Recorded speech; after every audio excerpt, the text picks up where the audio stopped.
திருச்சிற்றம்பலம், தில்லையம்பலம், தென்னாடுடைய சிவனையை போற்றி, எந்நாட்டவர்க்கும் இறைவா போற்றி. அனைவருக்கும் வணக்கம். இன்னைக்கு நம்ம பார்க்கக்கூடிய பதிவு என்னன்னு பார்த்துட்டிங்கன்னா, மே மாத பலன்களை பற்றி தான் நம்ம முழுமையாக பார்க்க போகிறோம். அதற்கு முன்னாடி நம்மளுடைய சேனலை சப்ஸ்கிரைப் பண்ணிக்கோங்க. பெல் பட்டனில் ஆல் அப்படின்னு சொல்லக்கூடிய பட்டனை கிளிக் பண்ணிக்கோங்க. அப்போ தான் நம்ம போடக்கூடிய அனைத்து பதிவுகளுமே உங்களுக்கு உடனுக்குடனே வந்துகிட்டே இருக்கும். இந்த மாதம் மே 1ஆம் தேதி குரு பகவான் மேஷத்திலிருந்து ரிஷபத்துக்கு பயிற்சி ஆகியிருக்கிறார். மிகப்பெரிய யோக காலங்கள் என்னென்ன, யாருக்கு, எந்த லக்னத்துக்கு, என்ன ராசிக்கு, அதற்குண்டான வழிபாடுகள் என்ன, பரிகாரங்கள் என்ன அப்படிங்கிறது கீழே டிஸ்கிரிப்ஷன் பாக்ஸில் ரொம்ப தெளிவாக கொடுத்துருக்கேன். அதையும் நீங்கள் போய் பாருங்கள். இந்த மாதம் மே மாதம் அப்படிங்கிறதுனாலையும் இந்த மாதம் நடராஜர் அபிஷேகம் இருக்குது, அதையும் நீங்கள் பார்த்து கண்டுகளியுங்கள். அதே போல் ராகு செவ்வாய் அப்படிங்கிற சேர்க்கை அப்படிங்கிறது இந்த மாதம் முழுவதும் இந்த சேர்க்கை கூட்டணி இருக்குது. பொதுவாக உங்கள் ஜாதகத்தில் ராகு செவ்வாய் சேர்க்கை இருக்கான்னு பாருங்கள். ரொம்ப கவனமாக இருங்க. என்ன ராகு செவ்வாய் சேர்க்கை அப்படிங்கிறது பார்த்துட்டிங்கன்னா, தேவையில்லாத வம்பு வழக்குகள், பிரச்சனைகள், சண்டை சச்சரவுகள் குடும்பத்திலேயாக இருந்தாலும் இழுத்து விட்டுரும். இது ஆண் ஜாதகத்தில் இருந்தாலும் சரி, பெண் ஜாதகத்தில் இருந்தாலும் சரி, கணவன் மனைவிக்குள்ள கடுமையான கருத்து வேறுபாடுகளை கொடுக்கும். அதே போல் பாருங்கள், ஏதாவது ஒரு வம்பு, ராகு அப்படிங்கிறது இந்த இல்லீகல் தொடர்பான விஷயத்தில் சிக்கிறது. அப்போ இது எல்லாமே தேவையில்லாத இல்லீகல் தொடர்புகள், திருட்டுத்தனம், இது எல்லாத்தையுமே இந்த செவ்வாய் காட்டி கொடுத்துருவார். ஸோ அதனால் இதில் எல்லாமே கொஞ்சம் கவனமாக இருங்க.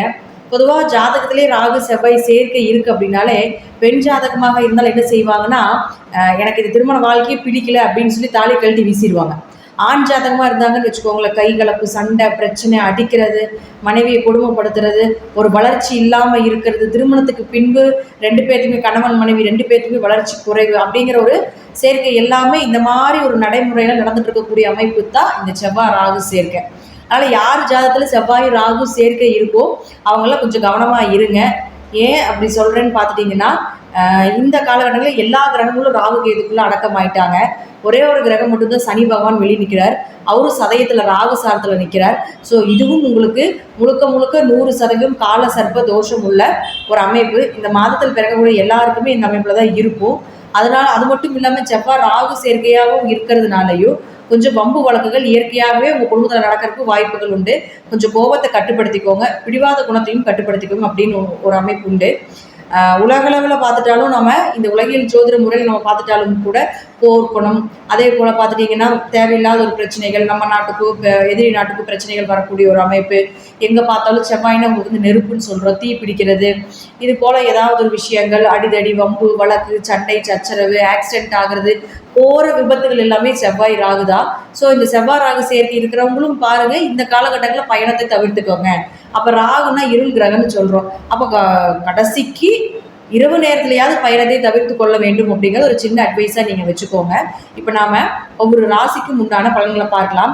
இப்போ இப்படி இருக்கக்கூடிய ஒரு ஜாதகர்கள் என்ன பண்ணலாம்? அவங்க செவ்வாய் ராகு சேர்க்கை இருக்குது அப்படின்னா இந்த மாதம் மட்டும் ஒரு சின்ன பரிகாரமாக நீங்கள் எடுத்துக்கோங்க. அசைவத்தை நிறுத்திக்கோங்க. இந்த ஒரு மாதங்கள் மட்டும் செவ்வாய் உங்களுக்கு அடுத்த மாதம் உங்களுக்கு மேஷத்துக்கு போயிடுவார். அப்போ இந்த மாதம் வரைக்கும் தான் ராகுவோட சேர்க்கையில் நிற்கிது. அப்போ இந்த மாதம் மட்டும் கொஞ்சம் அசைவத்தை தவிர்த்து கொள்வது ஒரு சிறப்பான விஷயமா இருக்கும். கோவத்தை குறைத்து கொள்ளுங்கள். மேக்சிமம் முருகன் வழிபாடு பண்ணுங்க.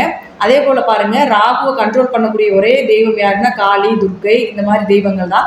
அப்போ இவங்களையும் கொஞ்சம் இந்த மாதங்கள் அவங்களையும் கொஞ்சம் வழிபாடு பண்ணுங்க. அதே போல் செவ்வாய் ராகு சேர்க்கை, முருகனை கெட்டியாக பிடிச்சிக்கோங்க. முருகனுடைய மூல மந்திரத்தையும் சொல்லுங்கள். மேக்சிமம் 100% அசைவத்தை எடுத்துக்கொள்ள வேண்டாம் இந்த மாதம் முழுவதும் இந்த சேர்க்கை உள்ள ஜாதகர்கள் அப்படிங்கிறத நான் இப்போ உங்களுக்கு சொல்லிக்கிறேன். இப்போ நாம் ஒவ்வொரு ராசிக்கும் எப்படி இருக்கும் அப்படிங்கிறத நம்ம முழுமையாக பார்க்கலாம். விருச்சிக ராசிக்குண்டான மே மாத பலன்களை பற்றி பார்க்கலாம். விருச்சிக ராசிக்கு யோகத்தை கொடுக்கறதுக்கு குரு பகவான் வந்துவிட்டார். நேராக உங்கள் ராசியை பார்த்துட்ருக்கார். மே 1ஆம் தேதியிலிருந்து குரு யார் உங்களுக்கு 2, 5 கூட இல்லையா? 2ன்னா தனம், குடும்பம், வாக்கு, செயல், இதெல்லாமே 2ஆம் இடம் தான். அதுவே பொருளாதாரம் 2ஆம் இடம் தான். அவர் உங்களுக்கு 5ஆம் இடங்கிறது குடும்ப ஒற்றுமை, குலதெய்வம், உங்களுடைய குழந்தைகள், குலப்பெருமை, அதிர்ஷ்டம், இதெல்லாம் 5ஆம் இடம். அப்போ அப்படி ஒரு ஸ்தானத்தை வாங்கியிருக்கிற அந்த குரு பகவான் உங்கள் ராசியை பார்க்கறது மிகப்பெரிய யோகம். இது எல்லாமே கண்டிப்பாக இந்த வருடம் நடக்கும் உங்களுக்கு. அதில் எந்த மாற்றமே கிடையாது. குருவை நம்பி நீங்கள் எங்கே வேணால் நீங்கள் தைரியமாக நிற்கலாம். தசாபுத்தி மட்டும் பார்த்துக்கோங்க. இருக்கா ஜாதகத்தில் தசாபுத்தி எப்படி இருக்குதுன்னு பார்த்துக்கோங்க. தசாபுத்தி நல்லா இருந்தால் நீங்கள் நினைக்கிறத வர பெரிய லெவலுக்கு கொண்டு போய் விட்டுருவார். வீடு வேணுமா? ஓகே. சொத்து வேணுமா? ஓகே. வண்டி வாகனங்கள் வேணுமா? ஓகே. உங்களுடைய குலதெய்வ கோயில் கட்டணுமா, கட்டு. பொருளாதார நிலையா, சூப்பர். என்ன கேட்டாலும் டக்கு டக்கு டிக் டிக் டிக் டிக் பண்ணி கொடுத்துட்டே போயிட்டு இருப்பார். அதுதான் இந்த குரு. இந்த குரு உங்களுக்கு அத்தனை நாளாக குரு மறைஞ்சு காசு பணம் சொத்து குழந்தைகள்லாம் அவமானம் இதெல்லாம் குழந்தைகளுக்கு மருத்துவ செலவு இதெல்லாம் கொடுத்துட்டு இருந்தாலும் கூட இதெல்லாம் டோட்டலாக க்ளோஸ் பண்ணிவிட்டு குரு வந்து உங்கள் பார்வையை உங்கள் ராசிக்கு மேலே நிறுத்துகிறார். அப்போ இதெல்லாமே உங்களுக்கு கிடைக்கக்கூடிய காலம். சந்தோஷமாக இருங்க, மகிழ்ச்சியாக இருங்க. இந்த வருடம் அனைத்துமே சக்ஸஸ் ஆகும். சேர்த்து வச்சுக்கோங்க. இந்த வருடம் வரக்கூடிய பணத்தெல்லாம் சேர்த்து வச்சுக்கோங்க. அடுத்த குரு பயிற்சியோ இல்லை அடுத்த தசாபுத்தி வருது அப்படிங்கிறதப்போ வரக்கூடிய பணத்துக்கு இப்போ இருக்கக்கூடிய எல்லா விஷயம் சேஃப்டி பண்ணிக்கோங்க. 6ஆம் அதிபதினு சொல்லக்கூடிய செவ்வாய் 5ல் இருக்கிறார். ராசி அதிபதி 5க்கு போகிறது யோகம். குலதெய்வம் அனுகிரகம் உண்டு. ஆனால் குடும்ப ஒற்றுமை உண்டுக்குலாம் சொன்னாலும் ராகு அங்கே நிற்கிறார் இல்லைங்களா? அப்போ இதெல்லாம் கொஞ்சம் கெடுப்பார். 5ஆம் இடத்துல ராகு இருந்ததுன்னா குலப்பெருமையை கேடு செய்யக்கூடிய ஒரு சூழ்நிலைகளை கொடுத்து விடுவார். ராகு ஒரு இருள் கிரகம். அதனால் குரு பார்வை இருக்கிறனால தப்பிச்சுக்கலாம், பயப்பட வேண்டாம். ஸோ கொஞ்சம் குழந்தைகளுடைய நிலைகளை கொஞ்சம் பார்த்துக்கோங்க. உங்கள் குழந்தைகள் உங்களுடைய நிலைகள் ஏதாவது ஒரு அவமானங்கள் பட வேண்டிய ஒரு சூழ்நிலைகள் கூட வரலாம். அதனால் கொஞ்சம் கவனமாக முன்னெச்சரிக்கையாக இருந்துக்கங்க அப்படிங்கிறத சொல்கிறோம். குரு பார்வை இருக்கும்பொழுது மருந்தாக கூட இருக்கலாமே தவிர தசாபுதி செக் பண்ணிக்கோங்க. அடுத்தது அவரே 6ஆம் அதிபதியாக 5ல் இருக்கிறதுனால குழந்தைகளுக்கு ஏதாவது ஒரு மருத்துவ செலவுகள் செய்ய வேண்டியது, குடும்ப தேவைகளை பூர்த்தி பண்ண வேண்டியது, ஒரு விரைய செலவுகள் அப்படிங்கிறது உண்டு அப்படிங்கிறத காட்டுது. அடுத்து உங்களுடைய ராசிக்கு 7 மற்றும் 12ஆம் அதிபதினு சொல்லக்கூடிய சுக்கிரன் 6ஆம் வீட்டில் இருக்கார் 19ஆம் தேதி வரைக்கும். 7ஆம் அதிபதி 6ஆம் வீட்டில் இருந்தால் கணவன் மனைவிக்குள்ள கருத்து வேறுபாடுகள் உண்டு. அப்போது 19ஆம் தேதிக்கு மேலே 7ஆம் அதிபதி 7ஆம் வீட்டுக்கு வந்தால் திருமணம் சார்ந்த விஷயங்கள் கை கொடுக்கும். கணவன் மனைவி அந்யோன்யங்கள் ஏற்படும்.